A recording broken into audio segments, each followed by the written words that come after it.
In our previous lessons, we talked about characteristics of pressure in liquids. One of them was pressure in liquids increases with depth. The second one was pressure in liquids at any point acts equally in all directions. Today we are looking at the third one, which states that a liquid finds its own level. And this is our subheading today. A liquid finds its own level. How do you demonstrate practically that a liquid finds its own level? This is very easy. You simply need what we call a communicating tube, and then the next thing you need is water. Now this is what we call a communicating tube. I want you to look at this diagram. You realize that in this tube there are different shapes. When you look at this shape at B here, it looks like a pot, and here it is too small. Here it looks like a pot. When you look at this side, you realize that this one is smaller and is in this direction. When you look at this one looks bigger, wider, but is on this what direction. So this kind of structure is what we call a communicating tube. It has different shapes. Now, with your communicating tube and water ready, you can perform this experiment. All you need to do is get the water and pour inside a communicating tube. When you pour water inside a communicating tube, what happens? As your observation during the experiment, you'll realize that there is a way the water levels itself. You see? The levels on this tube, the same level on this tube, this part, and then the same level will be the side. So the way the water will level at A is the same as at B and the same as at C. Now, what do we mean by the water being at the same level? When you measure the distance, which we are calling here H, from where the water levels up to the horizontal, this distance will be the same distance from where the water levels itself in this part up to the horizontal, and is the same as even in this side. That's why we are calling this is H.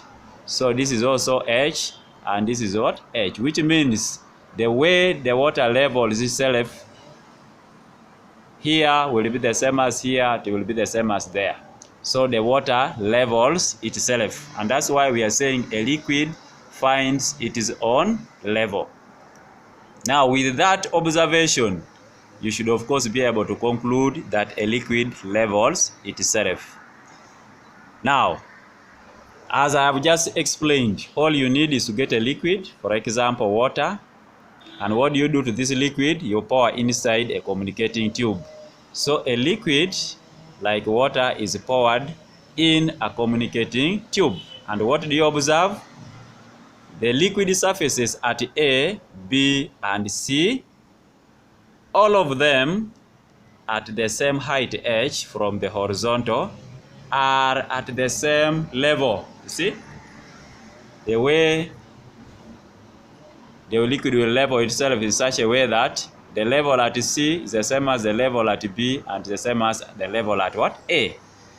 So with that observation, you should be able to conclude by saying a liquid finds its own level.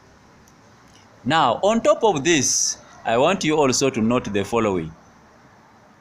One, that the pressure at A and pressure at B and pressure at C are equal.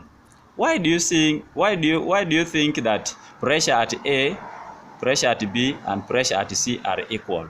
Because they are at the same level. Remember, some time back we said pressure increases with height. Now, how do you measure height? You measure height from the surface of the liquid coming downwards. So from here, the height keeps on increasing up to down. So which means the height at A the height at B and height at C are the same because they are at the surface of the liquid. And because they are the same height, they are all at the same surface of the liquid, the pressure is the same.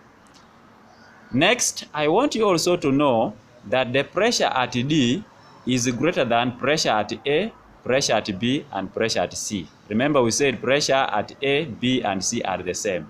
So D has a greater pressure than A, B, and C. Why are we saying so? Remember we are saying you measure the depth from the surface of the liquid. So from the surface of the liquid, the height keeps on increasing. So the height at D is greater, or it is greatest.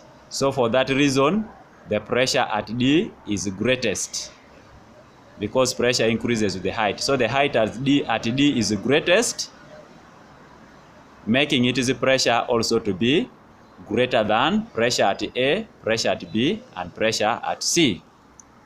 The next thing I also would like you to know is that pressure does not depend on area.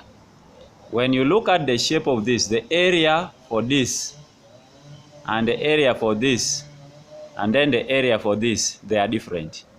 But we are saying their pressures are the same.